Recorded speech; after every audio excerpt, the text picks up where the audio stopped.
My name is Gloria White. I'm with the Heritage Museum of Montgomery County. Today is February the 6th, 2023, and I'm here with Mr. George W. Truman Waters. He's a World War II veteran.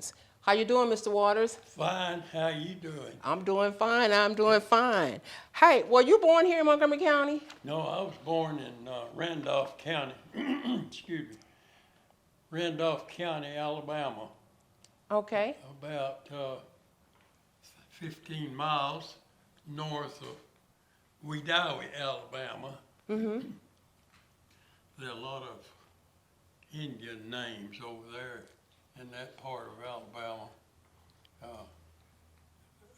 I was working at Sears Roebuck part-time when I was going to college at Auburn, and a guy came in and bought a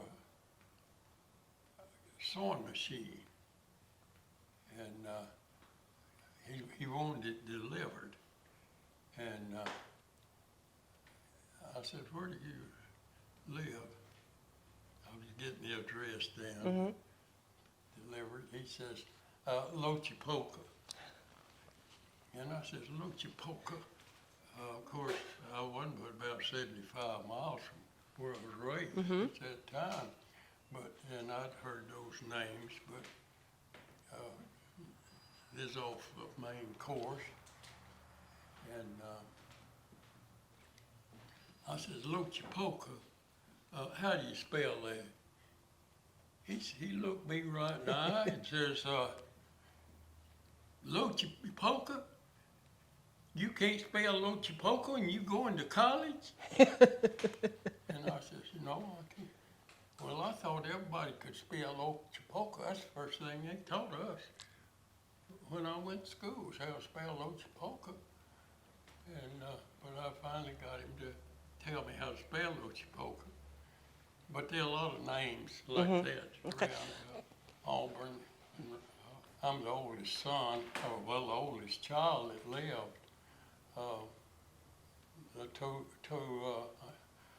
older children were born dead, and the doctor told my mother and dad that she'll never be able to have a child.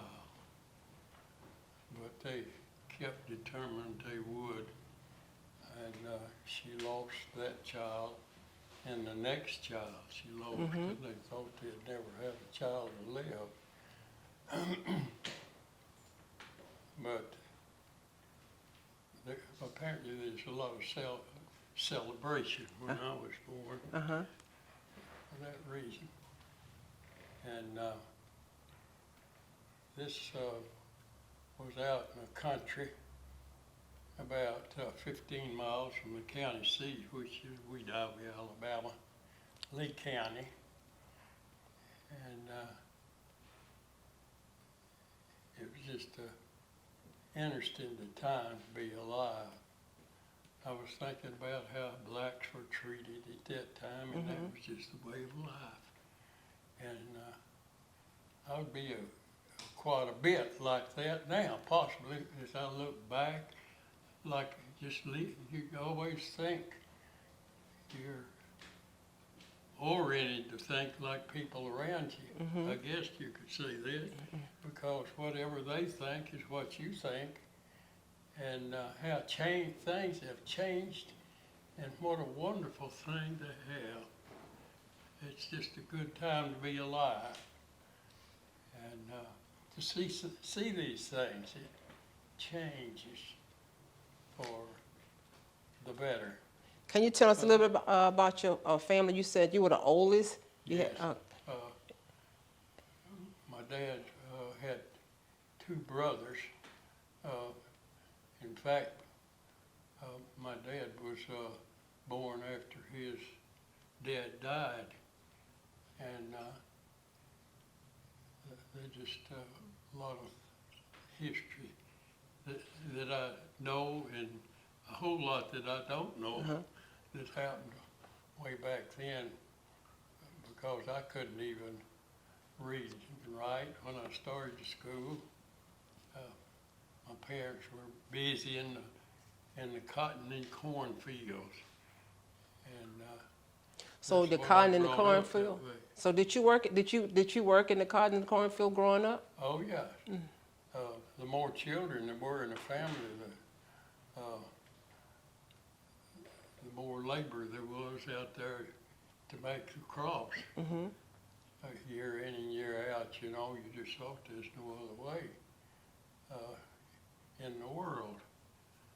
But people having large families, so if they rented land, which a big part of it did have to move every year. Of course, we had our own home and a rental house and that kind of thing, but we didn't realize at the time, or I didn't, how many people had to move every year. There's sharecroppers, and either you had land and was well off, or you might be really poor. Mm-hmm.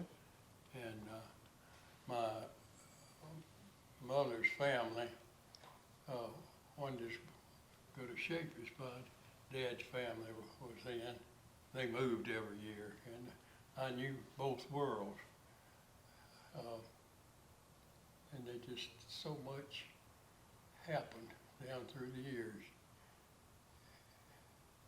So you worked doing a young kid until your teenage years. So you went to school in Wadawi, Yes. and so once you graduated from high school, what did you do after that? Well, I thought I'd never go to high school when I finished high school. That was just out of the question, going to college. I didn't even think about that. I got a job in a grocery, well, I say a grocery store, it wasn't, as a salvage store. And I was one of the ones that it seemed to be that the boss took to me to a great extent. I'd go to different places to pick up a store might burn, like W.T. Grant's and over in Louisiana, Baton Rouge, Louisiana. That's how I went and met my wife, was through work. I had been working a few months in Anniston, Alabama, and my boss was working, the manager of the store was working for a company that was headquartered in Tennessee, and he got orders to get a crew and go to Baton Rouge, Louisiana. W.T. Grant grocery store had burned, and we were to go down there and pack what goods could be resold and shipped back to Anniston, Alabama, the store that I was working at there at the time. Well, about 5 of us guys went to Baton Rouge, Louisiana, and picked this what goods that was in the store that was worth salvaging and shipped back to Anniston, Alabama. And when I got back to Anniston, my wife happened to be there. She wasn't very attractive to me at the time, just another worker, but she got to be really attractive. The first time you saw it, you didn't take a second look, huh? Okay. So you met your wife when you went to Baton Rouge. No, I met when I after She wasn't your came wife? back to Anniston. Oh, she came back to But, Anniston. She Okay. was working there at the time. She wasn't working there when I took off that weekend or a whole week of packing that goods in the store down there. When I came back, she was working there. And we was making very meager wages. Not like, tell us what would be meager wages?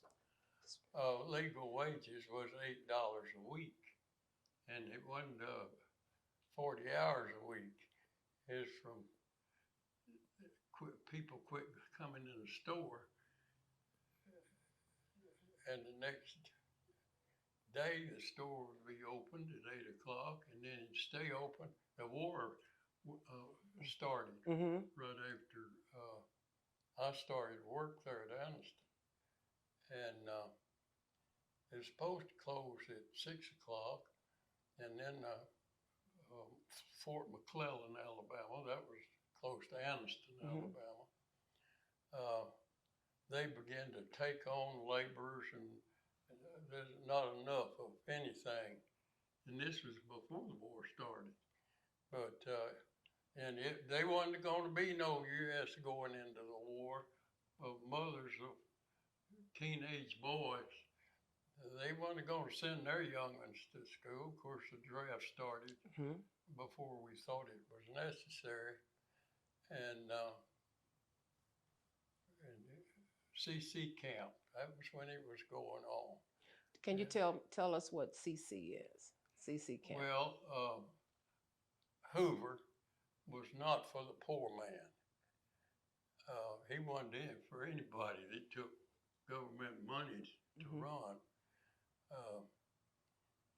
And things was really tight. No way of going except if you're lucky enough to have a wagon and livestock, mules especially.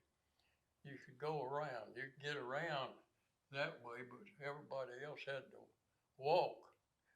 But when I was a teenager, it was so boring to have to walk. Everywhere I went, I ran. Oh. I was about like I am now, Uh-huh. except smaller Uh-huh. and skinnier. So I found out you could, that there's a lot of difference in putting on weight and staying skinny. Mm-hmm. It's much better to stay skinny as long as you can, especially your gut. It seemed like the first thing it's going to gain if you're going to gain a little weight. And I weighed about 135 pounds and And how tall are you? 6 feet. Okay. And Can you tell me? Okay, you say the first time you met your wife, Mavis. When did you and Mavis get married? Can you talk about when you got married? okay, well,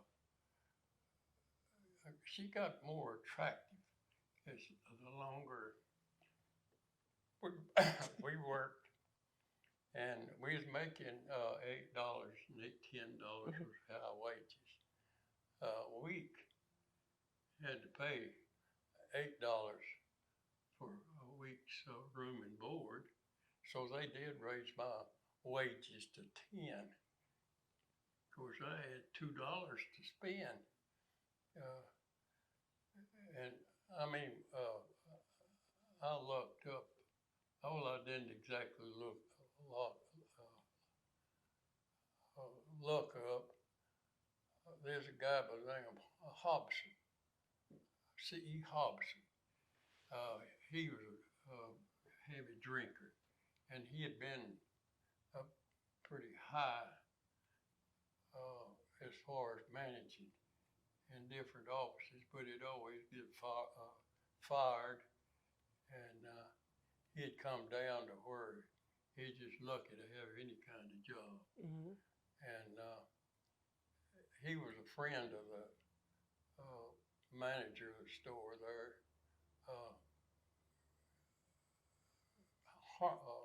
Hammer was the manager's name, and he was a friend of C.E. Hobson, and that's why he was working there, even though it was practically no wage. But he had a family living in Tennessee, and he was about 40 years old. Here I was 18, but he was away from his family because there was a job there, and he wasn't making much money either. But he had a room, and that room was $20 a week, and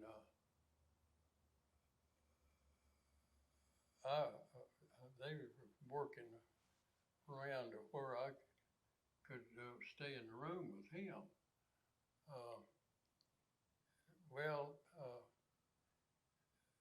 He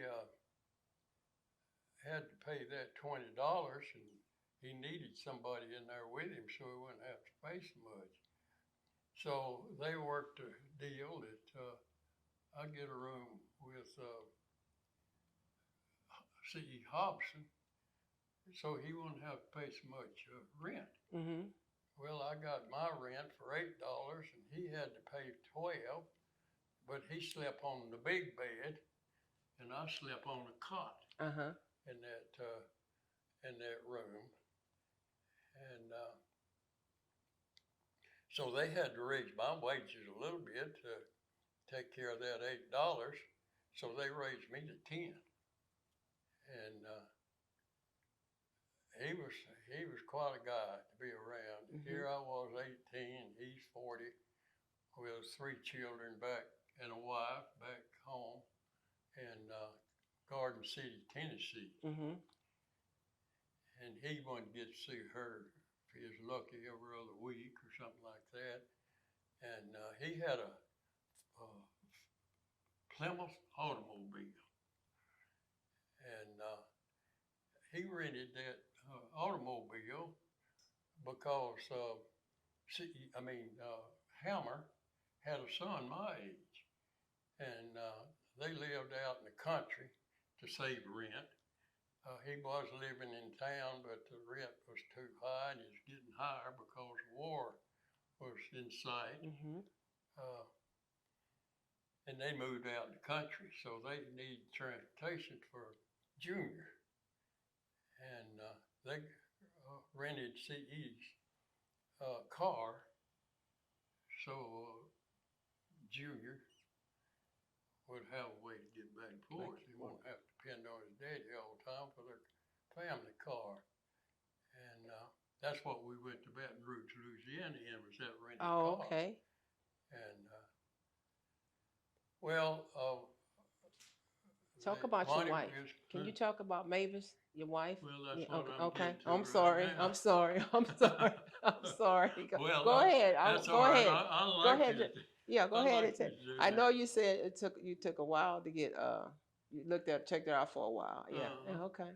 Well, Saturday was a special day. Who could make the most money on Saturday? That's one reason they hired me.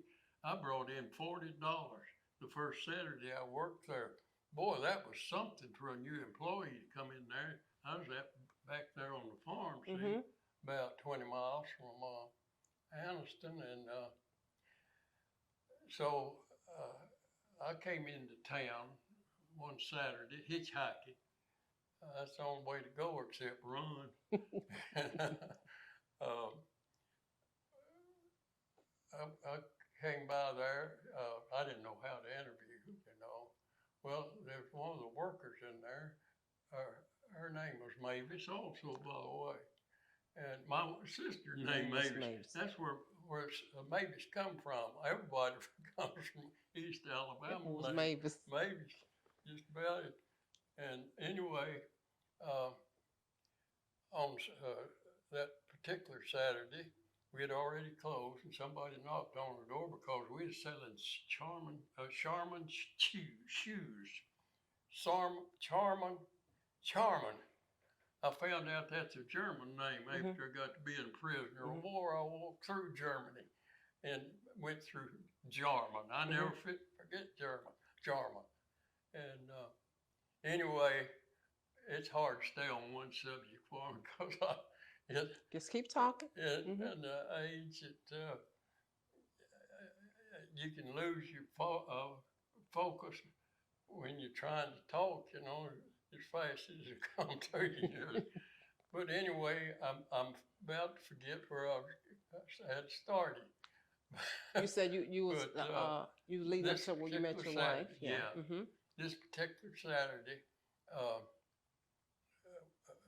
everybody's trying to get all the money they could so they'd make that extra dollar if they was high man on the totem pole, so to speak, as far as sales was concerned that day.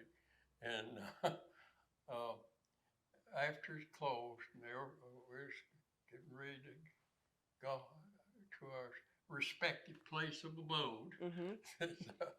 uh, Somebody came to the door, knocked on the door. Well, Mavis went to the door. This is my wife, Mavis. Okay. I'm talking about. If I get my Mavises mixed up, you'll have to remind me.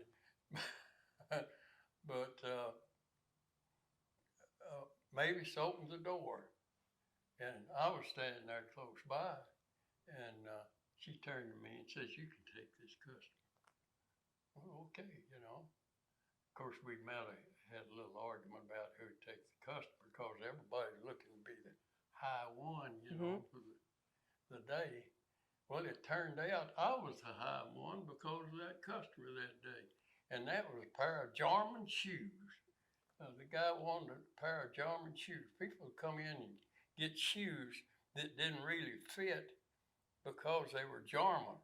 That was one of the classiest shoes that you could buy at that time, and everything we sold was about half price or less sometimes, and we always had a Sears Roebuck catalog handy, so we'd get some items.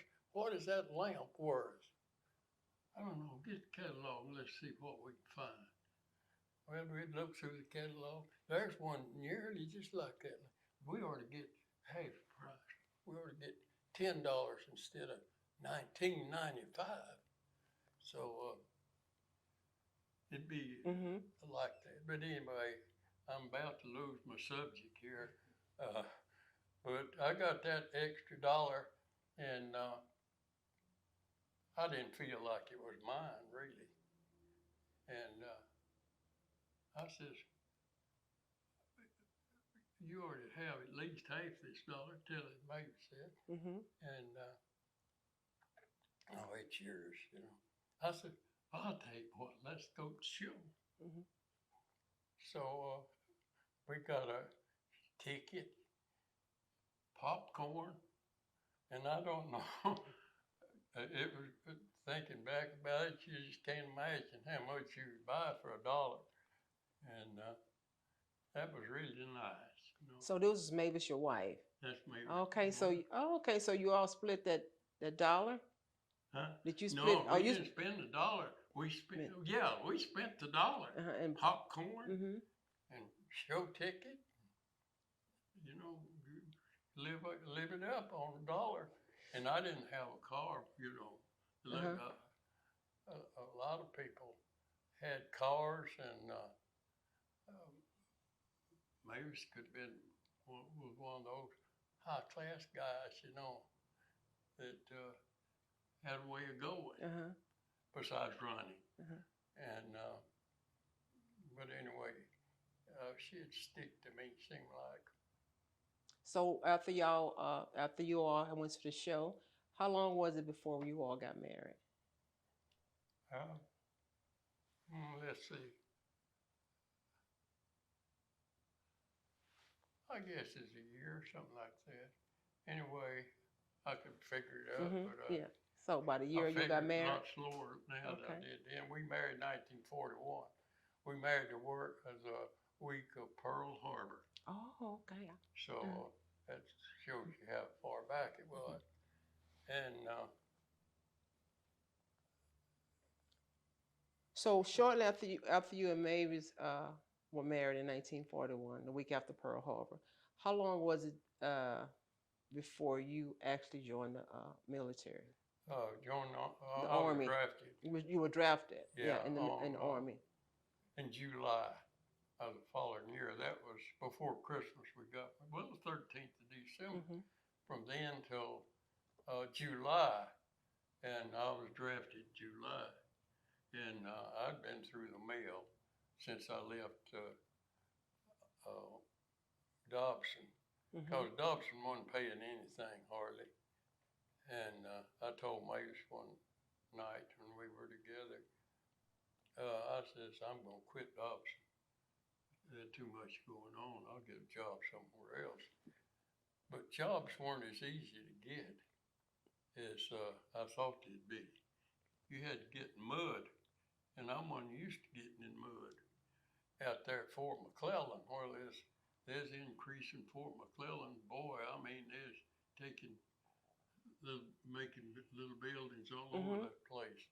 I heard, I never did go in there at the time with all that mud. And when I was working for Dobson, people coming in there at night that wanted overshoes, and we sold out overshoes. And Sears Roebuck was just up the street from us. They could order stuff, from a mail order house up there where they could have it shipped in there. I don't know why they didn't load up on overshoes, but they didn't apparently, because there'd be people, just scared people coming in there wanting overshoes. Oh, shit. It might have been the overshoes up there, but it's too high for them to pay for it, So after you all were married, you said it was like a year before you actually joined the Army. And Yeah, it was less than a year. Yeah. It's just a So little can over you- 6 months. can you talk a little bit about the first when you left Alabama? What military Army base did you The attend? Army base is right there. Oh, right there in. Yeah. Okay. No, not in town, but I mean, Fort McClellan was a big. It'd been there since World War One. It was that was a place that never closed, but we found out that everything comes to an end, and but they was there for a long time after World War One was over, and that's where when I was drafted, they had a bus that came into Wedowee, and we was about 15 miles away, and let's see, it's three of us guys.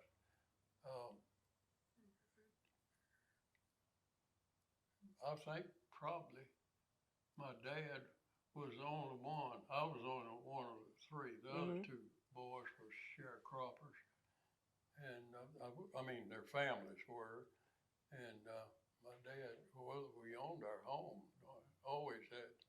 That's where I was born. That's where I was leaving from. I hadn't found a job, and I'd gone to a company down there that was making 90 millimeter shells, and I'd gone to him to see about getting a job, and he is a tall, lanky fella. There's one you'd go to. He's a machinist, and that's. In fact, that's what, this is before I was a machinist, so I wanted to get a job in the worst way. That was a defense plant. It was making 90 millimeter shells, and I just wanted to get a job in there because I wasn't skilled at anything except selling shoes. And he says, how old are you? I lied to him, I was but 19. I told him I was 21. I thought that'd get me a job. He said, are you trying to get out of the draft? I'd already ruined it right there, lying. And I said, no. But I didn't get the job anyway. And I kept trying to find, I'd work a couple of days that anything I could get, and it was as a cotton mill town too, Anniston was, and I'd gone there to try to get a job, and they'd run short of help or something. They'd call on me for a day, maybe as much as 3 days, and I even climbed a fence one night, and it had barbed wire on top because I couldn't get in. The gate was locked, and get in there to they'd give me a job, told me to come in at midnight. Wasn't nobody that had everything locked except the workers in there working, you know.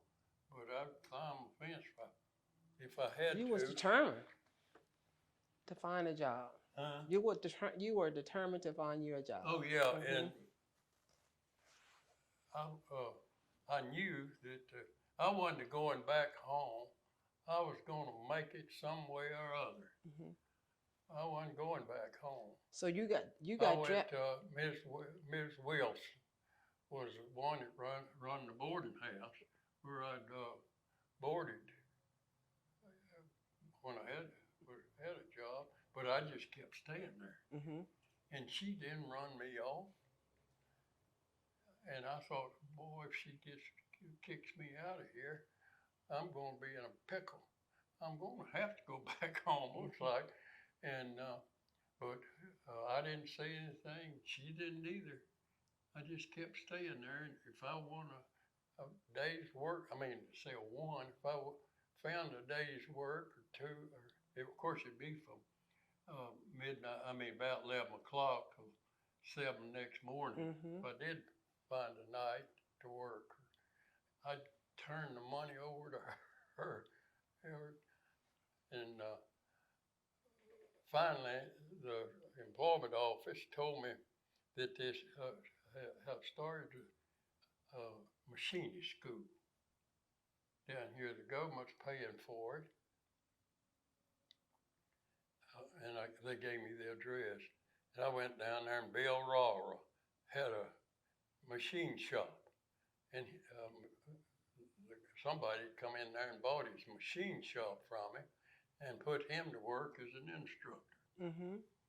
Bill Rara's name. And I went in and told him why I was there. He gave me 3 books. He said, take these 3 books and get over there and sit down at that table. I want you to get acquainted. I didn't know what a shaper was or a milling machine or lathe. I didn't know a thing about that. In fact, I had to even look at the pictures. Yeah, that's a lathe. Or that's a milling machine over there. And that's where I found out the names of different tools that you worked in a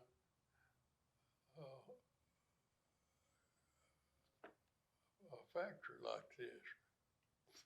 Supposedly, a factory, of course, Mhm. is one. I'm trying to think. Well, it was just a separate building. Of course, it was there in town.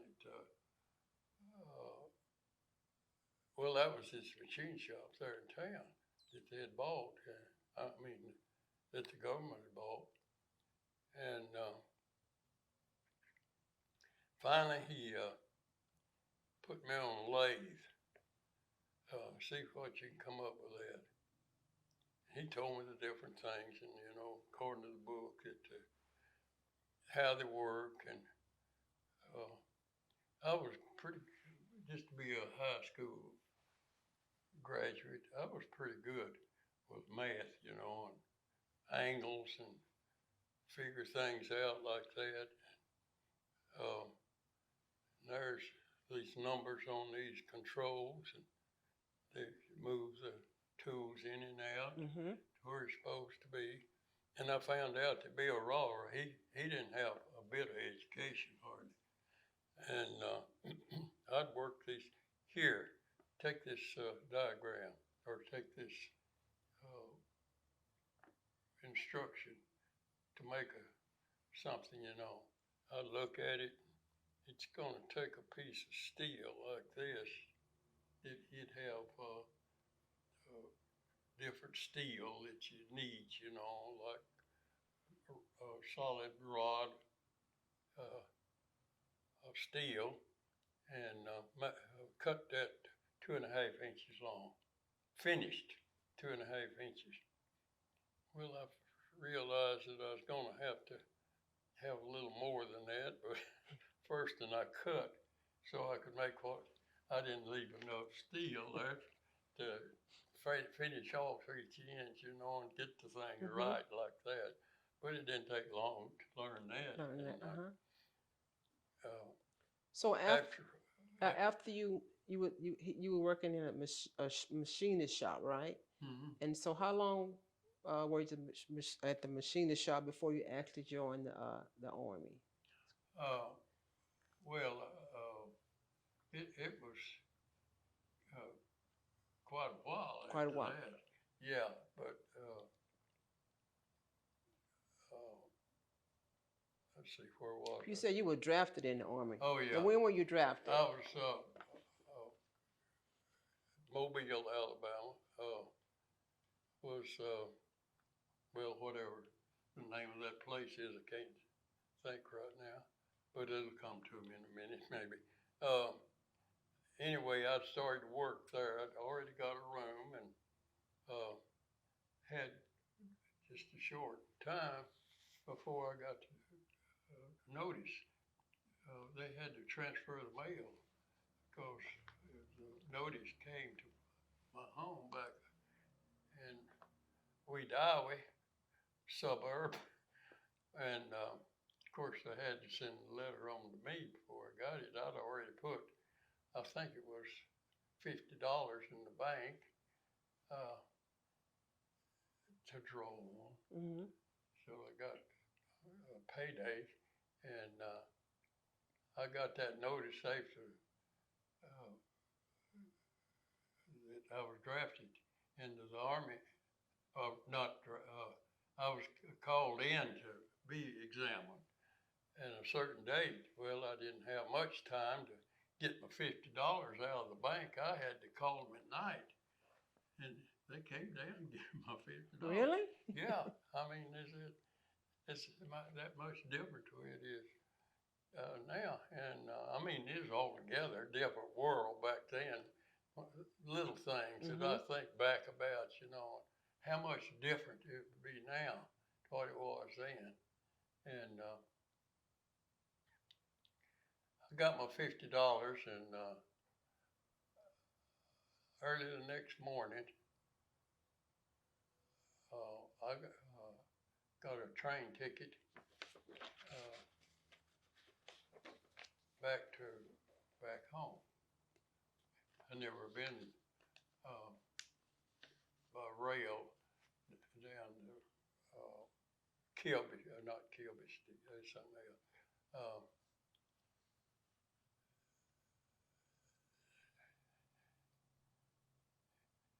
Anyway, they manufactured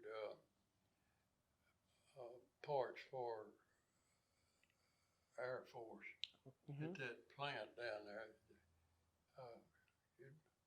I went to work as a junior machinist, and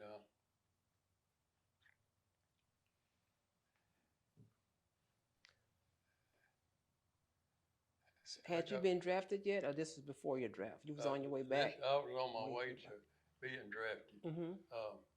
Got back home, had a few, 2 or 3 days to get my things together, and we was down at my dad and mother's house. Well, I was married, and Mavis was at her mother.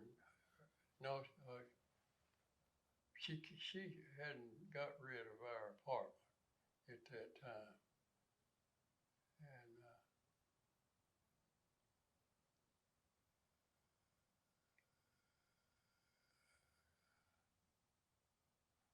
But you were back at there's your 3 parents' boys. house. 3 boys went with us. 3 of us. Lee From the Chapel same was community? the guy's name that had a car. He took us to Wedowee. That was the county seat. And they had a bus there that took us to Fort McClellan. And that's where we got, was to be examined. Okay. And there's quite a few people that fail the examination. But I didn't want to fail. I wanted to see what it was like, you know. I don't want to go back home like a lot of them's having to do. And they came to me, and I went through the line, and they said, "Wait a minute, come over here to another doctor. Listen to his heart." Well, they get together over there and talk a little bit, and then come back and says, "Have you ever had diphtheria or any kind of disease like that?" "Oh, I don't know what you're talking, you know." "No, but I'd had scarlet fever, Mm-hmm. and it relapsed on me. And, well, I know it had to be that caused it, but they still listen. Doctors should get together. You got me out of line, and they're making all kind of remarks on the columns of the things, the papers, you know. Well, they'd listen again, and after a while, they decided to pass me. And since he's never had any disease, you know, like scarlet fever or diphtheria, or any kind of disease like that. Anyway, then we were sworn in. A lot of guys had failed, and after they found out I passed, they wanted to talk to me, you know, write me a letter, what it's like. Mm-hmm. And I'm wondering what that's going to be like. Well, we caught a train. It went from there to Atlanta to that's Fort McClellan was was the place where they examined it. But in Atlanta, I can't think of the name of the fort there. What's Is it? It's not I Bliss. can't I can't think of it I either. can't think of it. It's still there, I guess. I mean, Yeah. still do the same thing. I don't know. But then we spent the night in Atlanta, and the next day, I didn't know where we was going from one time to another, you know. We started out on the train, and I didn't know where we was going, but wound up at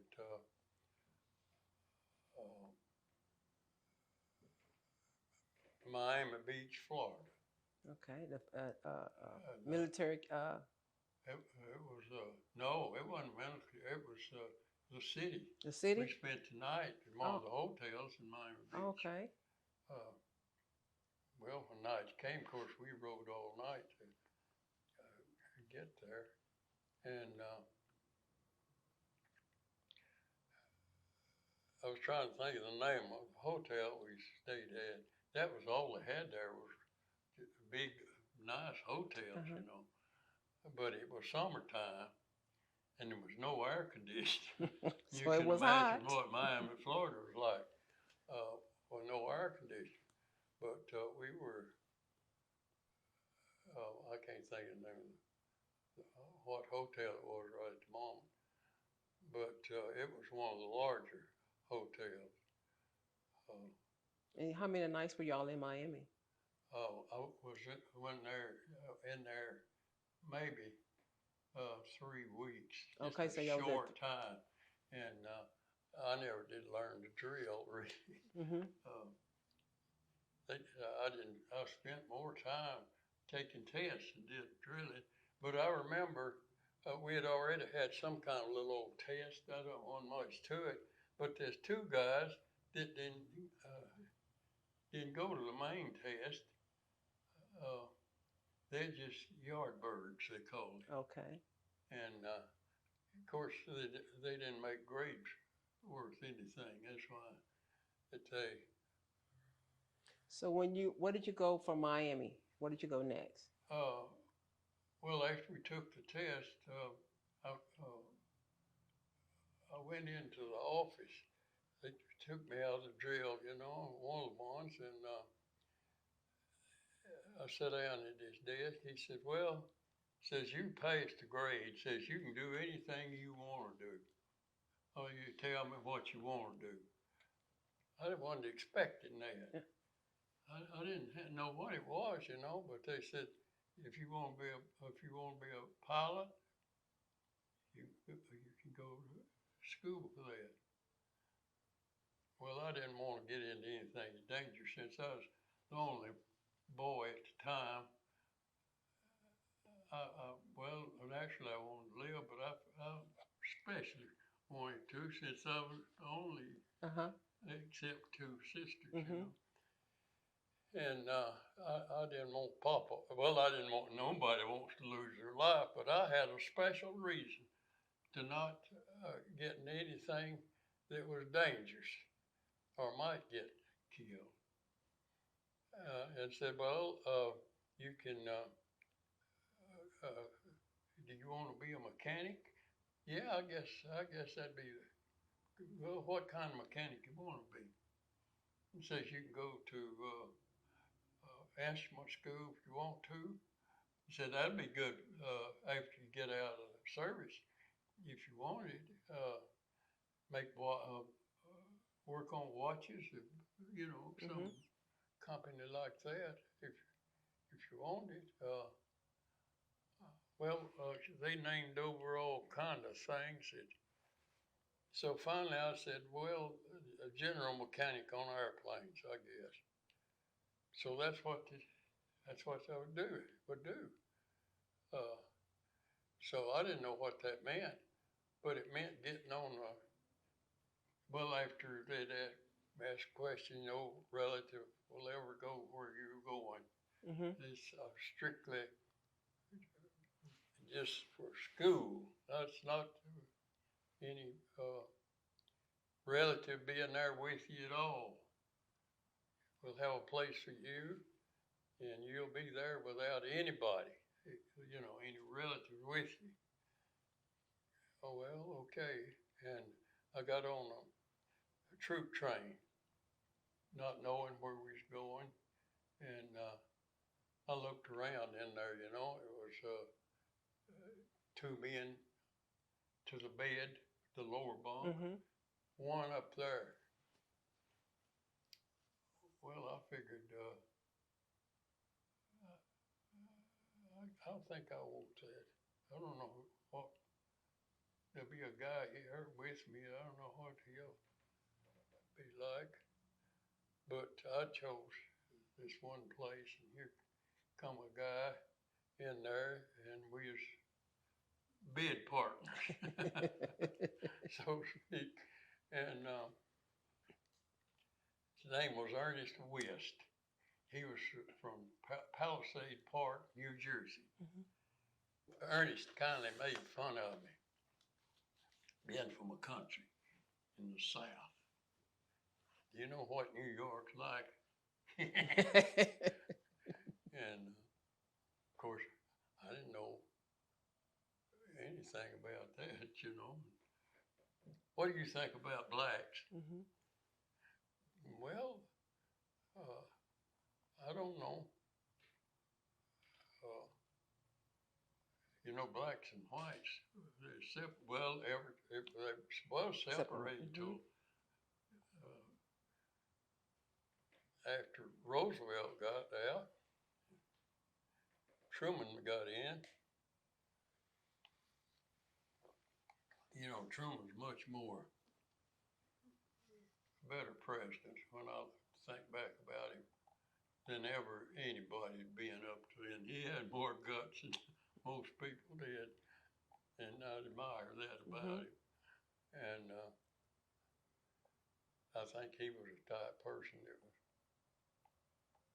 I'm going to do what's right for him. Never be in prison, again, having another term.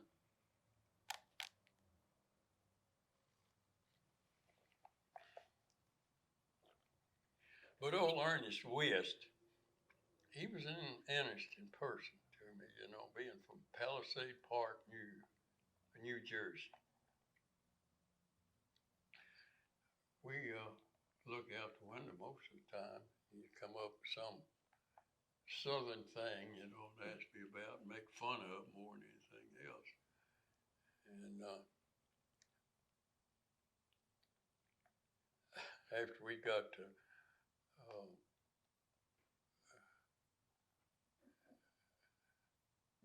Maine,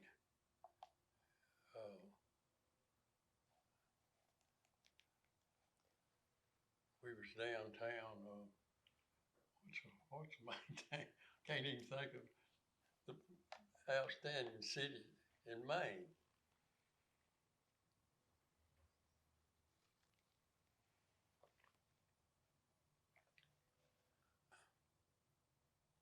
But anyway, that's where we wound up in Maine, and downtown, old post office building is where we're stationed. 3-story building. At what is where the team is stationed is their home field in Maine. But anyway, the old post office building oversaw the ballpark there, Okay. and that's where the ballpark is now in Maine. You know what the name of it is? It skips my mind right now, but Boston College and another college was playing their college game at that park, and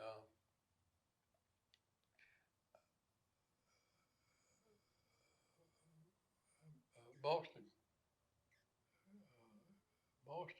Boston lost.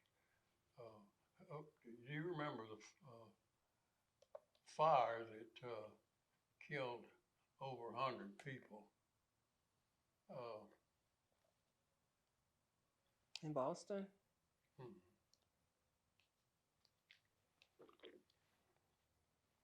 I need to collect my thoughts a little bit. You're doing well.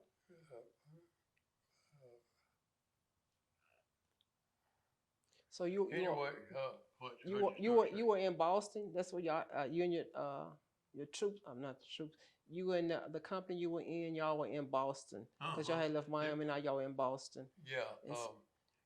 So while you were in Boston, New England Aircraft School. okay, so that's where you was learning the mechanics for the aircraft. That's where you. So that's where you was actually No, training. I was at mechanic business.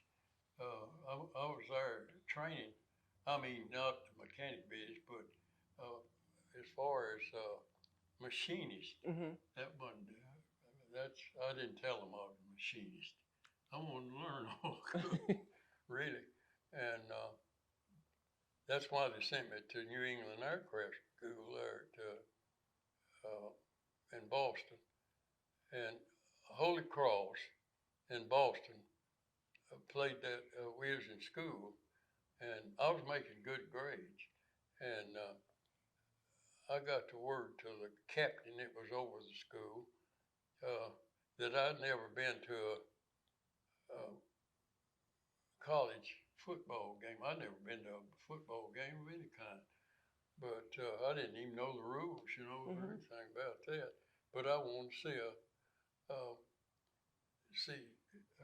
a big football game, see what it's like, and but no, you have to stay in school. You can't go there. But one of our classes was where I could look out the window and get up to the window and watch what was going on the field. And there was a guy that I talked to quite a bit that was in school there, and he was from Boston. And boy, was he upset. Boston was losing the game to Holy Cross. And I'd kid him about it, not knowing what was going on really. But they lost. Austin College had lost the game, and boy was he unhappy. But that's a night that they'd be at Coconut Grove at a big party if they had won, but they didn't win. So Holy Cross was there, and that's the night that Coconut Grove burned, and all those people lost. Over 100 was killed because it had a revolving door, and the people, clogged that door and Oh, couldn't get the rest out. of them couldn't get out. And but I had an apartment in Mason. I was at the apartment that night. But the next day when I got up and looked around, everybody got on that trolley was crying. So what in the world is color running through these people's minds? I said that to Mavis, and she wondered too, because she'd cooked nice meals for us, and just be us two eating. But sometimes they'd be having banquets nearly, back there in school. I should have took her to it, but I didn't realize that the people would be as cooperative as they were to us, Even the drill sergeant was nice to me. He'd say, now, I told him where Mavis was in the whole apartment there. He said, don't your shoes need untied? Don't your shoestrings need to be tied? That was a signal for me to get out of line. So I go home. Oh, okay, okay. And it was understood that if they've got a guard there at the door, at this old post office building, we're going in and out. Says if that guard ever stops, he says, just tell him, well, you went out and mailed a letter. That's why you're late that morning. That's why you left the barracks to go mail that letter. Well, he never did question me as I went in. I think he just He probably already knew. Mr. Waters, can you talk to us about your memories and some of your experience in World War II?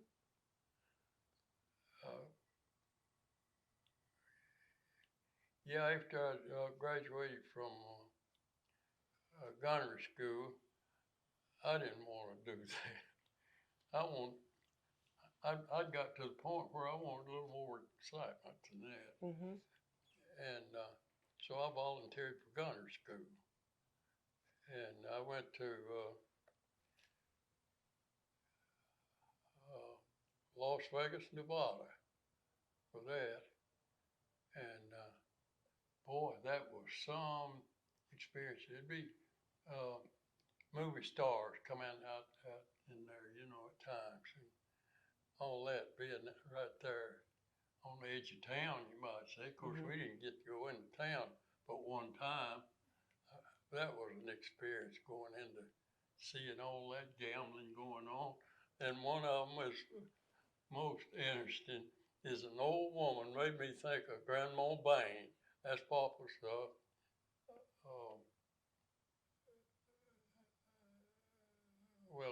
his mother. No, that was Papa's mother. Grandpa Bain was his stepdaddy. But that woman in that gambling joint made me think of Grandma Bain.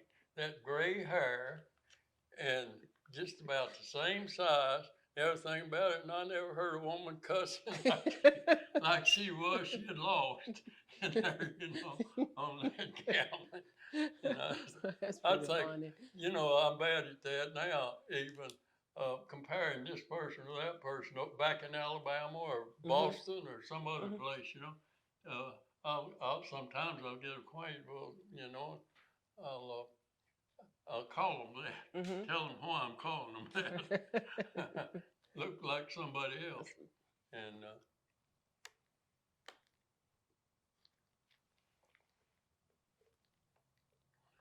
but in that gunnery school, Clark Gable came in there. Of course, most of them I didn't see.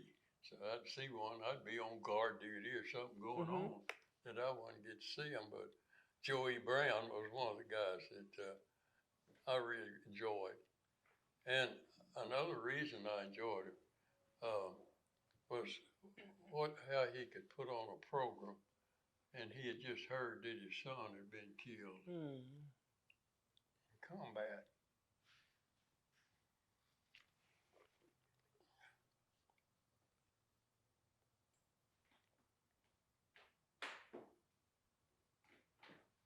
So you were at gunner school, and then after gunner school, Yeah,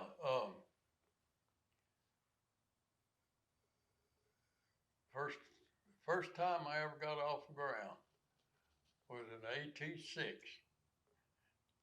I was riding backwards behind the pilot. They was getting us acquainted with being in a plane so that we could shoot 30 caliber machine guns at another moving target that another plane was pulling, and we had our belt on, and that was fastened to a permanent strap to that belt so it wouldn't fall out of a plane, going in a dive or something. And I thought I was riding backwards and looking down at the ground, finally seeing it leave the ground. I thought this thing, it ain't gonna be able to get off the ground. I couldn't imagine getting off the ground, Man, that ground is leaving us. And getting there and seeing the target out there and standing up and seeing that you're not gonna be fall out of the plane, and just getting acquainted with being able to shoot that 50 caliber machine gun at a moving target. And when we got back on the ground, that pilot was he was shook up. I'd look down and the ground was going around and around. I thought, I don't like this. I didn't know what was going on. I didn't realize that we were in a spin. He didn't want to pull it out of it, but till it got back on the ground, he said, we was in spin, and I thought I was going to lose it. I thought I wasn't going to be able to pull out. Yeah, I didn't know what was rough. It was rough, but it wasn't for the same reason, it wasn't him. But guys that I got acquainted with was looking laughing about what I looked like when I got on the ground. I've always been easy to get out of balance when I go around and around, real fast. But that was your first time up? Huh? That was your first time? Yeah, that that was was the first time. The only time I'd ever been up in an airplane. But the way that works, there'd be several people shooting at that target. It's in other planes, and you got you've got a different color to anybody else. So when you get back on the ground, you can see how many times you've hit the target by the little paint that was left from the bullet. And I don't know how good I was at that, or don't remember that. But only thing I remember being good at was get on the back of a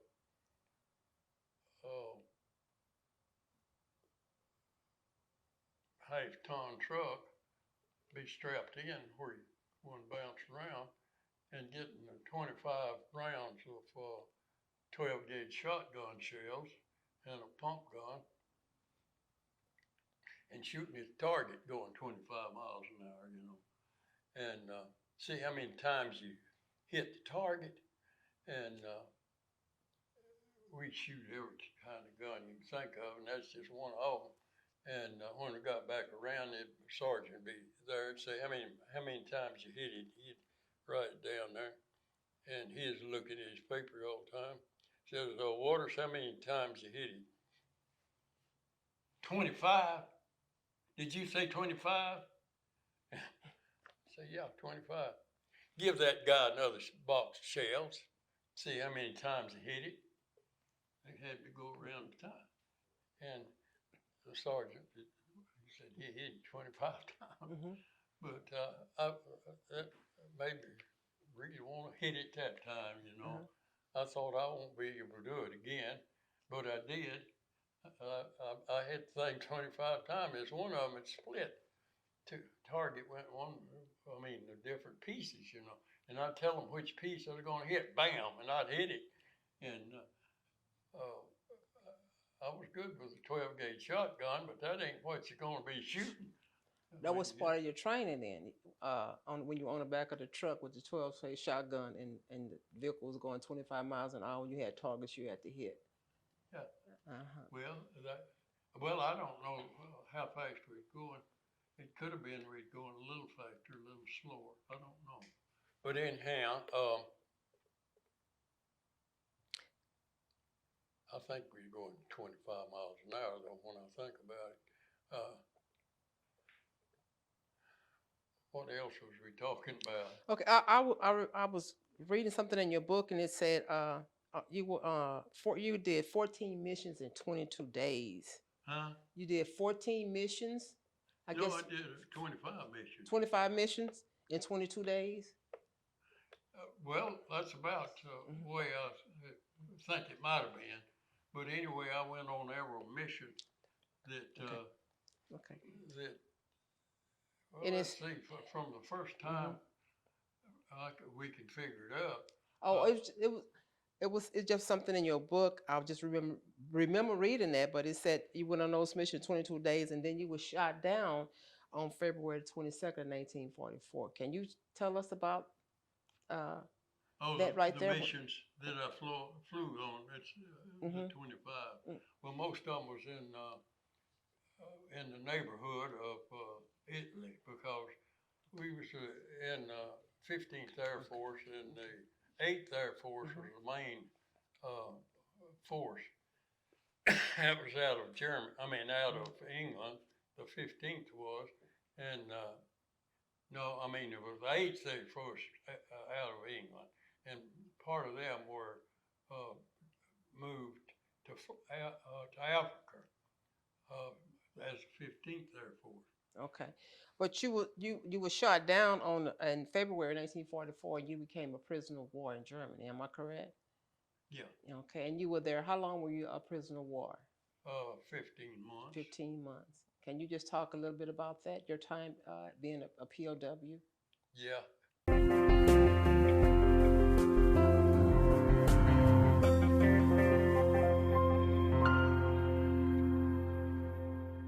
But you were shot down in February 1944, and you became a prisoner of war in Germany. Am I correct? Yeah. Okay, and you were there. How long were you a prisoner of war? 15 months. 15 months.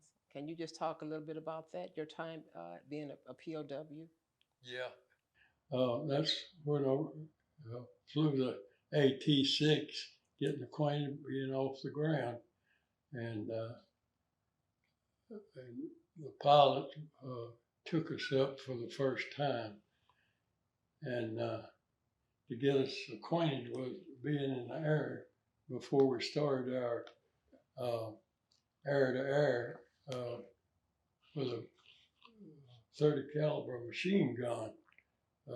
We had one plane was pulling the target, and I was in the plane with a 30 caliber machine gun, and we flew the first, I'll call it a sortie, to get used to being in the air, and maybe several people shooting at the targets.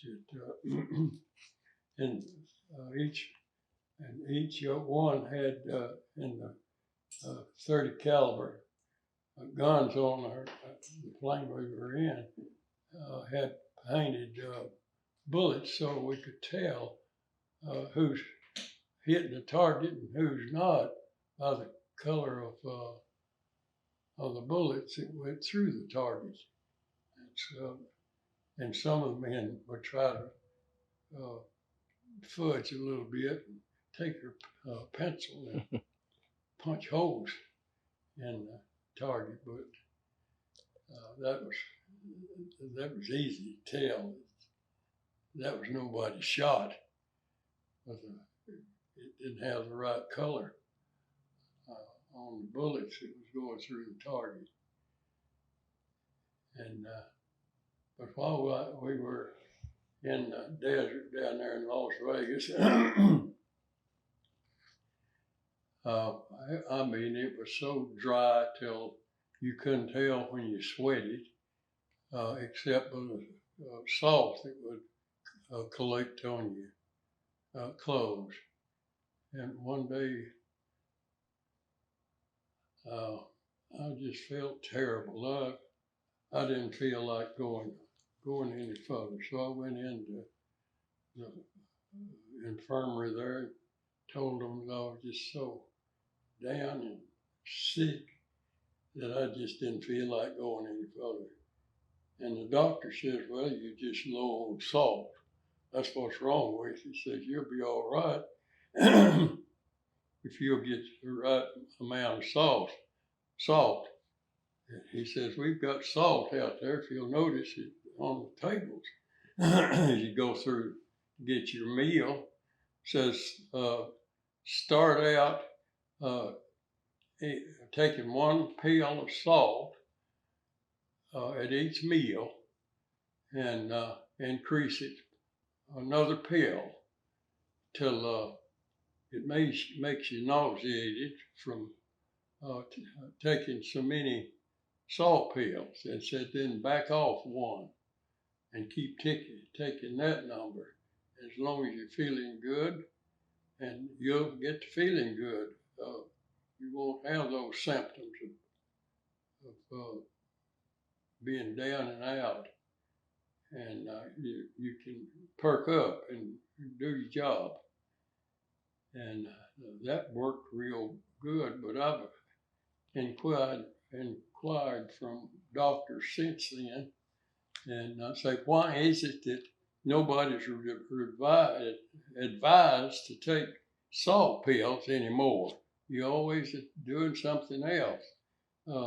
What happened to the deal of taking salt pills? Well, there's many things that goes wrong with one's body that just takes salt like that. And but this was years later when I was asking the doctor that, but he never did give me a satisfactory answer. Why they quit giving salt pills? But whatever they did was, I guess, better than it was in the old method. George, do you, after you left Las Vegas, you did training there. Where did you go after you left Las Vegas? Wound up in Washington State. We went by troop train from there to Washington State, and there's no crews being formed at that time, and they just put me to doing odd jobs. They made me a mechanic to fly with the new crews, new pilots that come in that never had flown 4-engine planes before, and they just real nervous. And I was a crew chief that was telling them I'd been through training as far as engines was concerned in Boston, Massachusetts, and I knew the routine pretty well because I was school on engines, and I could tell to check right magneto, left magneto on each engine. And I remember one guy named Thigpen. He was the most one, I guess, that I ever went up with for the first time. He was so nervous, it made me nervous. I was afraid that he wasn't going to handle the thing right, But he came through pretty good, except, we made a round to go back. I realized he is too high to really land then. He should have had that plane lower, but I didn't want to go around with him again. He is too narrow. So, he says, well, I'm not going to be able to land him. I've got to go again. I says, pull this thing down. And I went through the motions telling him how to do, to land that 4-engine plane and not go around again. I was saying there's too many things could happen with him going around again. But it worked out. It worked. Fine.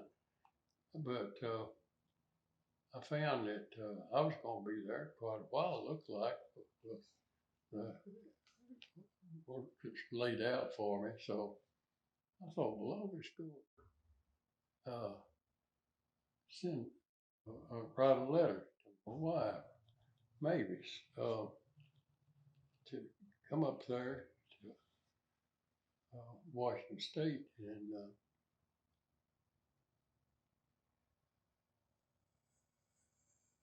well, there's no way for us to communicate back then except by letter. We didn't have a telephone back home. We couldn't communicate by telephone, so letter was the only way. And Mavis wrote me back after I wrote her and told her to come up there. And after I got a letter, I thought, my goodness, just one little old so-called hotel here at Euphrates, Washington, old place is 60 miles from the nearest big town, and just one little old, what they call a hotel, that there's a possibility we could stay there if it's not full. But I went down there to try to get her a room, and I couldn't. It just seemed like just an impossibility. 60 miles away, if it's not a place in this room, in this little motel or hotel, whatever you want to call it, little shack or place to stay. And I don't remember if I've told this before. I think May, you mentioned it earlier on the first viewing we did. So was she able to come? She actually came to Washington D.C. and stayed. Yeah. Okay. Yeah. Did I go into Yeah, that? you did go into that. So Okay. now my next question will be for you. Can you talk about once you left Washington State, where did you go after that? We went down to Walla Walla, Washington. Mm-hmm. From there, and we had quite a little stay there, waiting for a crew to form, and so it was just more awaited than anything else there. But we went from there to Walla Walla, Washington, and stayed there quite a little while before we moved on. And from there, we got a 2 weeks furlough, and went back home. And it was, a crowded train that we went on. We had no food and dining part of the train, and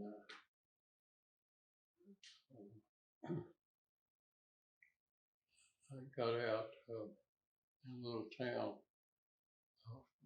on the way from Washington to Chicago, and I jumped off the train, and went. I knew the train just there for a few minutes, went in a cafe, it was closed. And I gave $1 for what turned out to be 2 pieces of bread. I bought it for a sandwich, but there's nothing in it, 2 pieces of bread. I think it was $1 I paid for it, and $1 was quite a bit of money back then when you compare it. But now,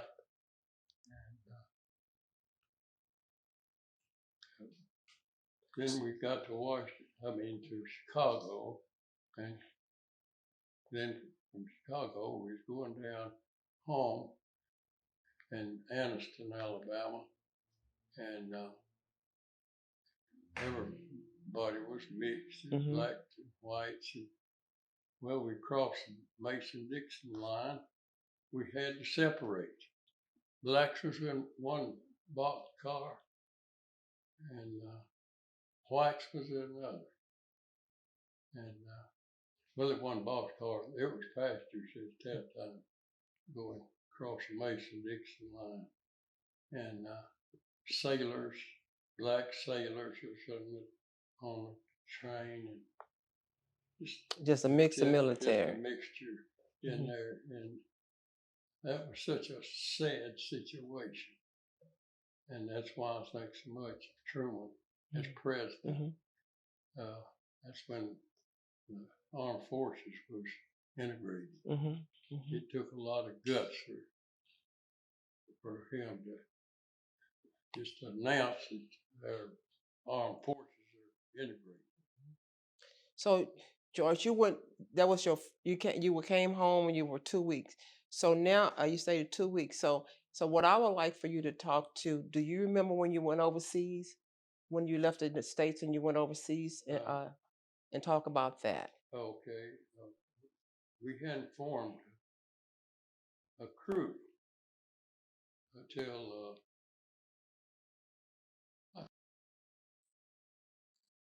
St. Louis, I believe.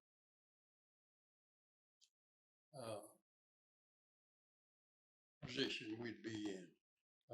As far as Okay. There's one guy wanted to be tailcock. Oh, that's fine. No opposition there. And another guy. Well, another guy was trained to raid golf. Actually, he was trained for it. Well, the main thing was we got to the 2 waist gunners, the ball turret gunner. But it preferred the waist rather than that ball turret underneath the plane. And there's 3 of us, and 2 wanted to be waist gunners. But nobody wanted that ball turret. And so we couldn't decide, us 3, I want no waist gun position. We went to pilot Cisco. And we told Cisco what a problem. And we wanted him to say who would be the ball turret gunner. He says, nobody wants that job anywhere. They do anything, keep getting that. He says, I know that, but I'm not going to take that responsibility. But something will happen that I'll decide. Well, we got to Kansas City, Missouri, on our way to Post before we fixing to be going on the ship overseas, and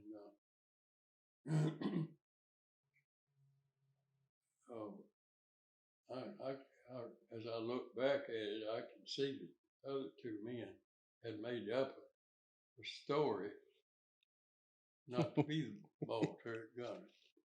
But I didn't think about it at the time. They're talking to each other, and I overheard them. He said, well, I hear we're going to be in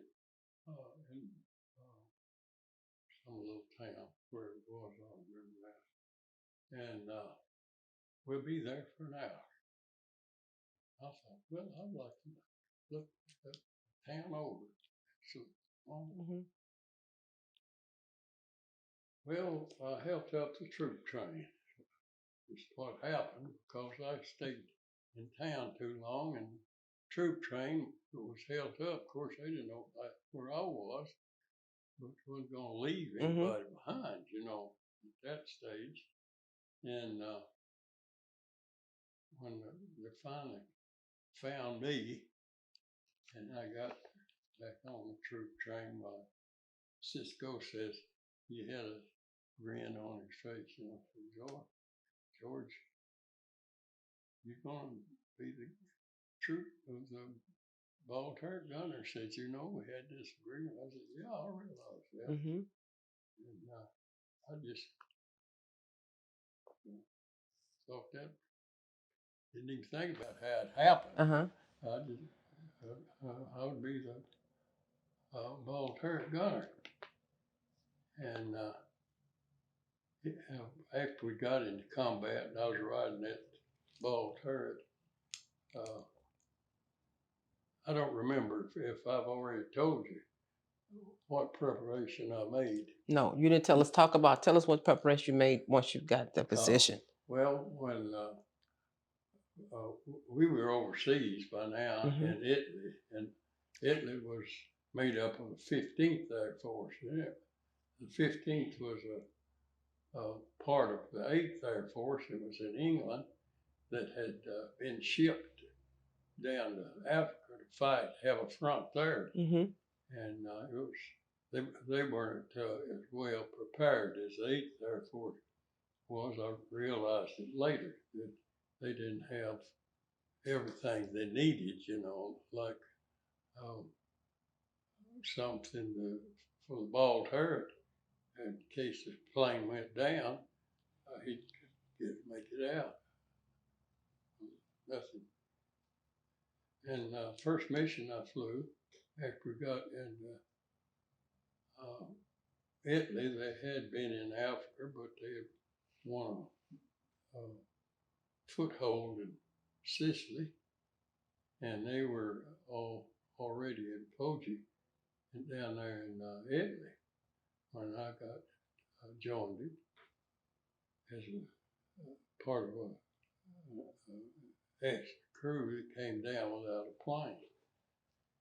And we just flew different planes when they'd have a mission and didn't have a crew for a certain plane that we'd be on that plane, or maybe one man would be on one plane and another. And we flew some old planes that had been in combat quite a while down there. Lady Luck was one of them, I remember. When I get in that ball turret, there's a leak in the hydraulic system, and my coveralls would be covered with oil when Wow. I get back to base. And I found out later, after being shot down, that Lady Luck was still flying. People come in and be shot down. Some other plane that had flown Lady Luck. I think Lady Luck had 175 missions on it before it was shot down. We found that when we get a new plane, the commanding officer of that flight he'd want the new plane, but that's the one that shoot down every time, seemed like, was the newest plane, He'd be in the lead, and that's the one they'd go after. And it got to the point where nobody wanted to fly in that new plane. They'd be Taily and Charlie from then on, and nobody wanted the new plane. But Do you remember? Can you talk about that day? If I remember in your book, I think the tail section got hit, and you all came down. Talk about that. Okay, that was Labuda. He was from Chicago Heights. He and I were real good friends. We'd go on passes together and so forth. Labuda. And he chose the tail. that's the place he wanted to be. But they shot the tail off first thing when we can keep up with the formation. And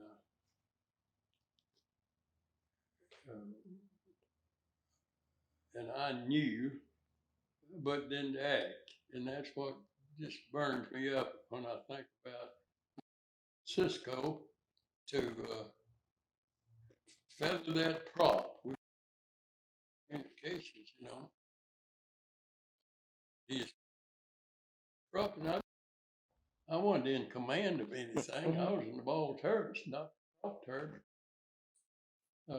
Plane was out there, it had no power, and the minute it would have been then fed because they kept babying it till it had no power left and they couldn't feather it. We couldn't keep up with formation. That windmill engine, I mean, there ain't no way to keep up. I mean, it's just a lot of vibration to it. I don't know if I told you about how I got. We flew down Italy or anywhere down here. I could see the ground, when the bombs that come out, I could follow them right to the ground. Just like a picture down there, and I could see where they hit. We'd be up there maybe 75,000 feet, and not 75,000, 25,000, and see everything that's going on down there. But Cisco had already the pilot. He said, I think about you all are having problems, and I've talked to different crews. And the ball turret gunner never gets out if the plane goes down. But I'd already made arrangements. But I hadn't explained it to him enough. I said, Cisco, I want you to know that I'm going to be out of this plane when it hits the ground. But I didn't explain it enough. And sure enough, we couldn't keep up with formation. Plane, fighter pilot come in, knocked the tail off the plane, and I didn't know what was happening till later. It's going somersault, head over tail. But I didn't know what was happening when I got out of the ball turret. Part of the time I was on the deck, my jaws, this much friction that I was just pressed to the floor, but it's the way the plane was going end over end was causing that. But on the first mission, I thought we was going down, and I had no way of getting out of that plane if we hit the ground. And I didn't know what I was going to do. I rolled it over in my mind quite a bit, and I thought, well, if I had a chest chute on and something to fit clipped into a ring that's on the harness, I could hook to it. But I don't know of such a thing. I'm going to go down to the supply room and see if they don't have something like I'm thinking about. I didn't realize 8th Force had already taken care of it, and I didn't know it for years later.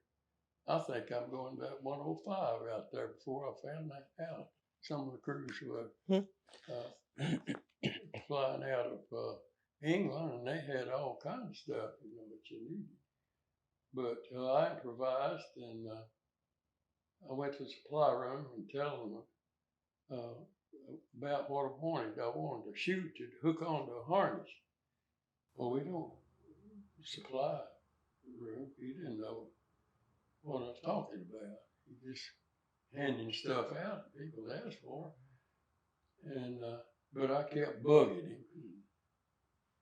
That's what I'm looking for here. After a while, he says, "Go out there in that junk pile and see if you can find in the junk that we brought up from Africa." It had their first mission flown out of Africa, but we was up in Italy then. But they brought a bunch of junk up there and just dumped it out there in the weather. And I found this harness in a chest type chute with a hook in onto that thing. Went out there in the rain, and I never did get it repacked. The chute repacked. It was wet, but I thought, well, it'll dry after a while. And Cisco would bring it up, about, "George, we're going down with the plane. I'll land it." I said, I'll tell him the same thing. I'm going to be out of that plane when it hits the ground. I'm not going to be in there.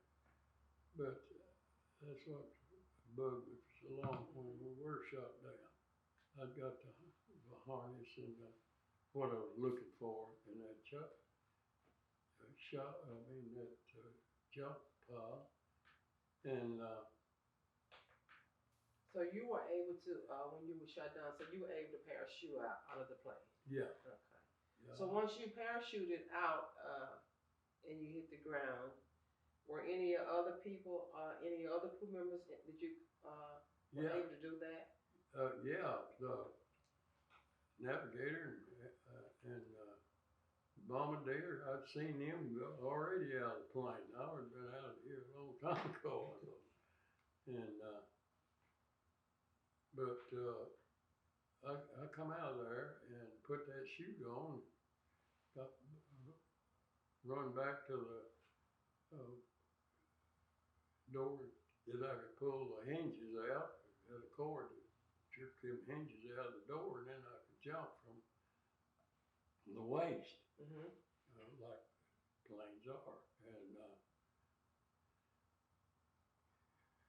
after I come out of the ball turret and looking around, there was one guy covered in blood,